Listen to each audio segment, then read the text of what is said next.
የደቡብ ምዕራብ ኢትዮጵያ ህዝቦች ክልል በዘንድሮው የአረንጓዴ አሻራ መርሃ ግብር ወደ 4 ሚሊዮን የሚሆኑ ኢኮኖሚያዊ ጠቀሜታ ያላቸውን የተለያዩ የደንና ፍራፍሬ ችግኞችን ለመትከል አቅዶ እየሰራ ይገኛል። በመጀመሪያው ዙር የአረንጓዴ አሻራ ችግኝ ተከላ ወደ 120 ሺህ ሄክታር የሚሆን መሬት በተለያዩ ችግኞች የተሸፈነ መሆኑን የክልሉ ግብርና ቢሮ መረጃ ያመለክታል።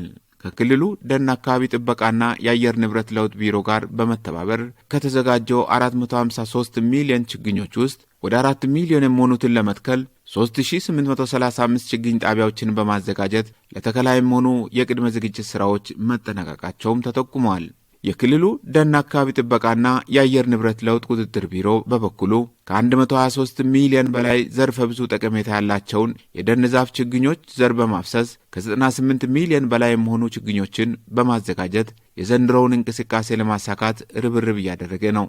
እኛም ቢሮው እያደረገ ያለውን መጠነ ሰፊ ጥረት ተከትለን ያሰናደነውን ዝግጅት እንሆ ብለናል። አብራችሁን ትቆዩ ዘንድ ግብዣችን ነው።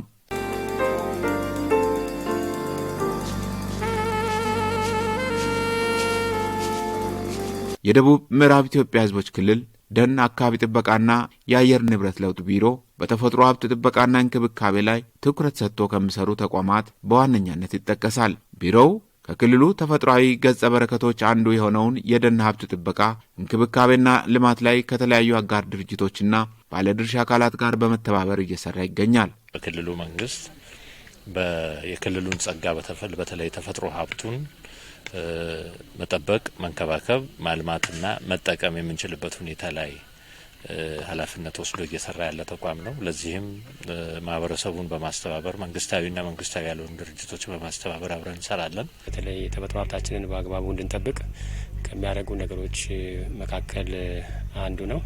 በሌላ በኩልም ደግሞ ያልተመዘገቡ ሰፋፊ ደኖች በተለያዩ መንግስታዊ ባልሆኑ ድርጅቶች የሚጠበቁም አሉ። ስለዚህ ከዛ ተነስተን በተለይ ከ760 ሺህ ሄክታር በላይ የሆነ የባዮስፌር ሪዘርቭ ኤሪያ ስለነበረ ጫካ ስለነበረ ኦልሬዲ የከፋን ባዮስፌር ሪዘርቭ ሪቪዥን ስራ ጨርሰናል። የሸካንም ጥብቅ ደን አለ በባዮስፌር በዩኔስኮ የተመዘገበ እሱንም ዳታ ሰብስበን እንደገና የማደስ ስራ ውስጥ ገብተናል። ከዛ በተጨማሪም በተለያዩ ኢኒሼቲቮች የደን ጥበቃውንም ተከላውንም ስራ የሰራን ነው። እዚህ በክልላችን ወደ 1.4 ሚሊዮን ሄክታር ያክል ደን ነው አለ ብለን የምናስበው። በሌላ በኩልም ደግሞ የተራቆቱ ደኖችም ከዚህ ቀደም የነበሩ ግን የጠፉ ደኖችን ደግሞ መልሶ በመትከል መልሶ ማልማት ስራ ላይም ተሳትፈን የሰራን ነው። እስካሁን ባለው ወደ 580 ሺህ ሄክታር አካባቢ የሚጠጋውን የተፈጥሮ ደን በመከለል በ294 ማህበራትን በማደራጀት እየተጠበቀ ይገኛል። ሁለተኛውን ዘርፍ ብንመለከት ደግሞ በዚህ በኑሮ ማሻሻያ ላይ ለነዚህ ለተደራጁ ማህበረሰቦች በተለያየ ፓኬጅ የኑሮ ማሻሻያ ፕሮግራሞችን የሰጠ ይገኛል ማለት ነው። ለአብነትም በዶሮ እርባታ በዶሮ አንድ ቀን ጫጩት የ48 ቀን ዶሮ በግ ማሞከትና ማርባት ላይም ብዙ ድጋፎችን እንሰጣለን። ሌላ ደግሞ ምድጃ ቆጣቢ የሆኑ ሶላር እንዲሁም ኩክስቶቭ ምንላቸው እነዚህ ማገዶ ቆጣቢ ምድጃዎቹን በመስጠት ድጋፍ እያደረግን እንገኛለን ማለት ነው። እንግዲህ በዚህ ረገድ ወደ 222 ሺህ የሚጠጉ ማህበረሰብ ክፍሎች በቀጥታ የዚህ ፕሮጀክት ተጠቃሚ ሆነዋል ማለት ነው። በክልሉ ደን አካባቢ ጥበቃና አየር ንብረት ለውጥ ቢሮ የታቀደውን 98 ሚሊዮን ችግኝ ተከላ ከማሳካት አኳያ የዞኖች ድርሻ የላቀ ነው። ትልቁ ነገር መትከል ሳይሆን የተተከለው ጸድቆ የሚፈለገው ውጤት ላይ መድረሱ ነው። እንደኛ ተቋም በእኛ በደን አካባቢ ጥበቃ ብቻ በሁለቱ ወቅቶች የተከላ ወቅቶች በመኸርና በበልጉ 98 በአጠቃላይ የችግኝ ዝግጅታችን 123.3 ሚሊዮን ነው። ከዚህ ውስጥ 98 ሚሊዮን የሚያህለውን ችግኝ እንተክላለን ብለን ነው የምናስበው። የቀረውን ለሌሎች አካባቢዎች የችግኝ እጥረት ያለበት አካባቢ እናደርሳለን የሚል ዝግጅት ነው ያደረግነው። በዚህም በርካታ ችግኝ እስከዛሬ ባለው አዘጋጅተናል። በበልጉ አሁን የበልጉ ተከላ ሰኔ 30 ድረስ የሚጠናቀቅ ይሆናልና ከያዝነው አጠቃላይ ተከላ ውስጥ 65 ሚሊዮን የሚሆነው በዚህ በበልግ ተከላ የምናጠናቅቀው ነው። እንግዲህ እንደ ዞን ሰፋ ያለ እቅድ ይዘን የተንቀሳቀስ እንገኛለን። እሱም በዚህ አመት በበጀት አመቱ ወደ 21 ሚሊዮን አካባቢ የሚሆን ችግኞችን አዘጋጅተን ለተከላ ብቁ አድርገናል። በዛ መሰረት ለሶስት ተከፋፍለን ነው ችግኞቹን ልንተከል ያዘጋጅ ነው። የበልግ ተከላ አለ፣ የአንድ ጀንበር ተከላ አለ፣ የመኸር ተከላ አለ። በሶስት ከፋፍለን ነው የተከልን ያለ ነው። ኦልሬዲ አሁን የበልግ ተከላውን ያጠናቀቅን እንገኛለን። በሰኔ 20 የአንድ ቀን ጀንበር ለመትከል በቂ ዝግጅቶችን ጨርሰን አሁን የተጠባበቅን የምንገኝበት ሁኔታ ነው ያለው። እንደ ዞናችን ያው በፊት የነበረውን ያው ከአምና አፈጻጸም ስነሳ የአምናው አፈጻጸም 10 ሚሊዮን ችግኝ እንተክላለን ብለን አቅደን ወደ 11 ሚሊዮን ነው ያከናወነውና የተከልነው ችግኝ። ያም የችግኝ የጽድቀት ደረጃውም ተቆጥሮ ወደ 85.6% ላይ ያለ እንደሆነ ነው ያየነው። ባለፉት ዓመታት በተካሄደው የአረንጓዴ አሻራ ልማት የተተከሉ ችግኞች የጽድቀት መጠናቸው ከፍተኛ በመሆኑ ለቀጣይ ስራዎችም አቅም የሚፈጥር ሆኖ ተገኝቷል። በመሆኑም የዘንድሮው ተከላ ስኬታማ እንዲሆን ቢሮው ተገቢውን እንቅስቃሴ እያከናወነ ይገኛል። እኛም ወደ እቅድ ስንገባ ችግኝ ጣቢያዎችን በማህበራትም አለ በግለሰብም በእንደዚሁ በተቋማት በኤፍቲስም በቃ በሌሎች ፕሮጀክቶች በሚያዘጋጁ ችግኞችን ሁሉንም ቆጥረን ነበር። ያው በዚህ እንገባለን ብለን 119 ችግኝ ጣቢያዎችን እናቋቁማለን ብለን ነው ወደ ስራ የገባ ነው። ነባር 45 ችግኝ ጣቢያና 23 አዲስ ችግኝ ጣቢያ አቋቁመን አሁን ወደ ስራ ያስገባንበት ሁኔታዎች አሉ። በጣም ምቹ ሁኔታ ነው ያለው። ምክንያቱም ማህበረሰቡ ከዚህ ቀደም በተለያዩ አጋጣሚዎች የደኑ አካባቢ የተመናመነ እየወደመ ያለበት ሁኔታ ነበር። ንቅናቄው ከተጀመረ በኋላ የጽድቀት መጠኑ የጠፉ ያሉ ደኖች ተመልሶ ማህበረሰቡ ሲያይ የበለጠ ወደዛ ባህል አድርጎት ነው ተንቀሳቀሰ ያለው ማለት ነው። ዘንድሮ ላይ እንተክላለን ብለን የያዝነው ችግኝ ዝግጅቱ 11.3 ሚሊዮን ነው። አሁን ያዘጋጀነው ችግኝ ደግሞ 10.4 ምናምን የሚሆን ችግኝ አዘጋጅተናል። የተከላ እቅዳችን ደግሞ 9 ሚሊዮን 900 ሺህ ነው እንተክላለን ብለን ያቀድነው። በዛው በተከላ መርሃ ግብር ከፋፍለን የያዝናቸው ሁኔታዎችም አሉ። ያው በየአመቱም የተተከለው ምን ያህል ጸድቋል የሚል ግብ ተቀምጦ ጥናት ይደረጋል። በዚህም አሁን እኛ ጋር ያው ከምንተክላቸው ወደ 88-87% ያክል ችግኞች ይጸድቃሉ። በልግ መኸርና የአንድ ጀንበር ተብሎ በሶስት የተከፈለ ነው። ስለዚህ በልጉን አሁን እስከ ሰኔ 20 እስከ ሰኔ 30 ድረስ መጨረስ አለብን። የመኸሩን ደግሞ ሐምሌ ነሐሴና መስከረም ድረስ ይሄዳል ብለን ነው የምንጠብቀው። በዚህ ልክ የበልጉን ተከላ ቶሎ መጨረስ አለብን ብለን ነው ያሰብን ያለ ነው። አሁን ባለንበት ደረጃ ከአጠቃላይ ከክልሉ የቆዳ ሽፋን 44% የሚጠጋው የደን ሽፋን የሆነበት ሁኔታ ነው ያለው። አገራችን ካሉ በደን ከሚታወቁ አካባቢዎች ግንባር ቀደም ተብሎ የሚጠቀሰው እኛ ክልል ነው። የትም አካባቢ ያስቀመጥ ነው የሚጸድቅበት ነው። ልናደርግ የሚገባው ትልቁ ጥንቃቄ ግን ከእንስሳት ከሰው ንክኪ እርጥበት በዚህ በክረምት ወቅት በአረም እንዳይሸፈን አድርገን እንስሳት እዚህ አካባቢ እንዳይደርሱ የሰው እርምጃ ኮቴ እዚህ አካባቢ እንዳይሆን በማድረግ ትልቅ ስራ መሰራት አለበት። የቦታ ልየታና የችግኞች ዝግጅት የአካባቢን ስነ ምህዳር ታሳቢ ያደረገ እንዲሆን ሙያዊ ድጋፍና ክትትል እየተደረገም ነው።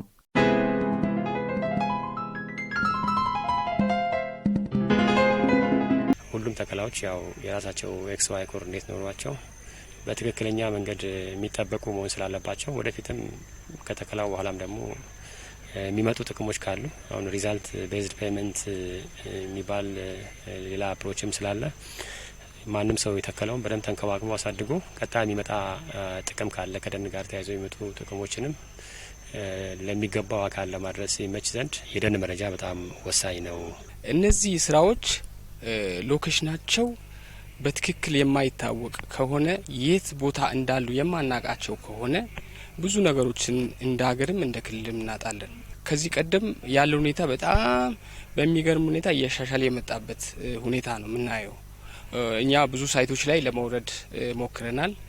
እነዚህ የተሰሩ የአምና ሆነ አሁን የተሰሩ የአረንጓዴ አሻራ መርሃ ግብሮች በጂኦ ሪፈረንስ ናቸው ወይ አይደሉም የሚለውን ነው ገብተን ቬሪፋይ ለማድረግ የሞከርነውና በብዛት የገባናቸው ቦታዎች መጀመሪያ የመጣውን ለክልሉ የተላከውን ዳታ መነሻ አድርገን ነው በብዛት ግራውንድ ላይ ያለ። ስለዚህ እነዚህ ማፕድ ናቸው ማለት ነው። አንዱ ስራ ፎረስት ሞኒተሪንግ ነው። ፎሬስት ሞኒተሪንግ ኢኔሴንስ እዛ ውስጥ የተከልነው ችግኝ ኢፌክቲቭ ነው ወይ ጄኔሬት እያደረገ ነው ወይ ነው ወይስ ሌላ ጋፕ አለው? ስለዚህ እያንዳንዷን ሳይት በዚህ መልኩ ክሮስ ቼክ እየተደረገ በሳተላይት ኢሜጅም በፖሊጎኑ መነሻ እየታየ አስፈላጊ ሌላ የዛ ውስጥ ያላደገ ካለ ወይም ያልጸደቀ ካለ እሱ ሪፕሌስ የሚደረግበት ሁኔታ አለ። የት ቦታ ምን እንደሚበቅል በጣም ይታወቃል። ስለዚህ በየወረዳው አንድ ሰንትራል ነርሰሪ የችግኝ ጣቢያ አለ። ደግሞ በየቀበሌው የማህበረሰብ ችግኝ ጣቢያ ተብሎም አለ። ማህበረሰቡ በዛ በኩል እዛ አካባቢ ሊበቅል የሚችል ችግኝ ነው ሊያዘጋጅ የሚችለው። በማይሆን መልኩ ችግኝ ከአንድ ቦታ ወደ ሌላ ቦታ ወደማይሆን ቦታ ሞቢላይዝ ማድረግም የራሱ ጥፋት አለበት። ይህንም እዛ ያሉ የተፈጥሮ ሀብት ባለሙያዎችም ይደግፋሉ፣ ከዞንም ከወረዳም የሚደግፉ አሉ። እነሱንም ደግሞ በሂደት እያየን እያስተካከለን ነው ሄደን ያለነው። በጣም በቂ የሆነ ለውጥ ነው ያለው ብለን ነው የምናስበው። አንደኛ ለውጥ ብለን የምንለው እነዛ ችግኞች ማህበረሰቡ ደርሶ ከዛ የተጠቀመ ያለበት ሁኔታ አለ። በሌላኛው መንገድ የአየር ለውጥ ወይም የአየር ሁኔታ ተስተካክሏል። ኦቨርኦል ማሻሻልን የሚያሳዩበት ሁኔታ በአይናችን ተመልክተናል። ነገር ግን ያ ማለት ፐርፌክሽን ላይ ነን ማለት አይደለም። በቀጣይ የሚቀሩን ስራዎች አሉ። አሁን ባለው ሁኔታ ለውጦቹ ትልቅ ናቸው፣ ውጤት የሚያመጡም የሚያበረታቱም ናቸው። ስለዚህ የሚቀሩት ስራዎች እንዳለ ሆኖ አሁን የያዝነውን መንገድ ከቀጠልን ክልሉ በዚህ ሂደት ውስጥ የሚሄድ ከሆነ ማህበረሰቡ ከሚጠብቀው ደን መጠቀም ያለበትን ያክል እንዲጠቀም የሚያስችል ሁኔታ በአጭር ጊዜ ውስጥ የሚፈጠርበት ሁኔታ እንዳለ እምነት አለኝ። የችግኝ ተከላውን ውጤታማ ለማድረግ ጊዜ፣ የበጀትና የሰው ኃይል ያላቸው ድርሻ ከፍተኛ ግምት የሚሰጣቸው ተግባራት ናቸው። ከዚህም ረገድ አገር በቀልና ሌሎች ዘርፈ ብዙ ጠቀሜታ ያላቸውን የችግኝ ዘሮች በወቅቱ አለማግኘት ተግዳሮት እንደነበረም ተጠቁሟል። ዘር ማቅረብ ያለበት በእርግጥ ዞኑ የራሱ በጀቱ መንቀሳቀስ ሲችል በፊትም ጀምሮ አልተለመደም። ለአረንጓዴ አሻራ ተብሎ በመደበኛ የሚደገፍ በጀት የለንም ለችግኝ ተከላ ማለት ነው። እና ክልሉም የራሱ የቻለ ለደን ልማትና ጥበቃ እንዲሁ ደግሞ ለአረንጓዴ አሻራ የሚለውን ክልል አካባቢ ጥበቃ ይህንን ከላይ ጀምሮ እሱ ነው ተጽዕኖ ፈጥሮ ማምጣት የምችለው ብዬ ነው ማስበው። እኔ በተለይ ሀገር በቀል ዛፎችን ከደቡብ ምዕራብ ከራሱም አልፎ ለሌላም ዘር ማቅረብ ይችላል። ከውጭ የሚመጡት ግን ዘሮችን ከሌላ ቦታ ነው እየተገዛ ያለው። እነሱን ወደፊት የዘር ማዕከል ያስፈልጋል። እንደ ክልል የዘር ማዕከል ያው የተወሰነ ከፍ ያለ ወጪ ሊወስድ ስለሚችል አሁን ፓስፖ ከሚባል ድርጅት ጋር የጀመርነው ስራ አለ። እሱን ያስፋፋን ብንሄድ ዘር በሚዘጋጅበትን መንገድ እንፈልጋለን። ሌሎች ግን በየዞኑ የዘር አቅራቢ ማህበራቶችን አደራጅተን ስልጠና ሰጥተን አሰማርተናል። ስለዚህ እንደሚክ የሆኑትን የሀገር በቀል ዛፎችን ችግኞችን ዘር ጥራት ባለው ሁኔታ ተለቅሞ እንዲመጣ የማድረግ ስራ ትኩረት ሰጥቶ መሰራት አለበት። ለአሁኑ ግን አርሶ አደሩ ላይ የደን አካባቢ ያሉ ኮሚኒቲዎች በማህበር ተደራጅተው ዘር ማዘጋጀት የሚችሉትን ስልጠና ሰጥተን አሰማርተናል በዚህ አመት። ስለዚህ ወደፊት የቀረፍን እንመጣለን። የውጭ ዘርም ያለባቸውንም ችግር ለመቅረፍም እንደተባለው ከሌሎች መንግስታዊ ካልሆኑ ድርጅቶች ጋርም ከመንግስት ጋርም ሰርተን የዘር ማዕከል እንዲኖረን ወደፊት መስራት ይጠበቅብናል። ሌሎች እነዚህ ካልም ፕሮጀክቶችም አሉ። ሲአርኤፍ የሚባል ፕሮጀክትም አለ። ያው እሱ እንደ ሸካ የለም። እነዚህ ፕሮጀክቶች በፊት ጂአይዘድም ነበረ። ጂአይዘድ አሁንም የለም። ያው ያሉ አሁን አሉ የምንላቸው ካልም ነው። አሁን ባለፈው ላይ ዘር አርፍዶ ብመጣም ዘር የላከልን ካልም ፕሮጀክት ነው። ሬድ ፕላስም እንደዚሁ ካለው እንትን ያለ ዘንድሮ ላይ ግን ዘር ግዢ አልፈጸመም። እሱም በጀት ጥሮበት ማለት ነው። ግን ሬድ ፕላስና ካልም ናቸው የደገፉ ነው ያሉት። የደን ሕግ ተገባርነትን ማረጋገጥ የደን ሀብቶችን ህልውና ከማስጠበቅ ባሻገር የተተከሉ ችግኞችን ተገቢ ጥበቃ እንዲደረግላቸው አስተዋጽኦ የጎላ ነው። እንደኛ ዞን አብዛኛው ወረዳዎች አሳታፊ በሆነ መልክ የአሳታፊ የደን አስተዳደር መዋቅሮች አሉ። በወረዳ ደረጃ እነዛ ደኑን የሚጠብቁበት አግባብ አለ። ከዛ ውጭ ደን ውስጥ ዘልቆ የገቡ ህገ ወጦችን ተከታትሎ ለህግ የሚቀርብበት ሁኔታ አለ።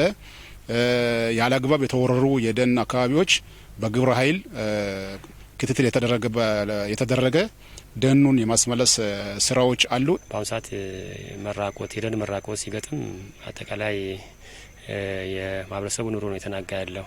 ስለዚህ ደንን መጠበቅ የሞት ሽረት ጉዳይ ስለሆነ በዛ መልክ መሄድ አለብን። አሁን ደግሞ አጠቃላይ ደን መሬቶች በመንግስት ቅድሚያ ሰጥቷቸው ይዞታ ሰርቲፊኬትም ሊዘጋጅ ዝግጅት ላይ ያለ ነው።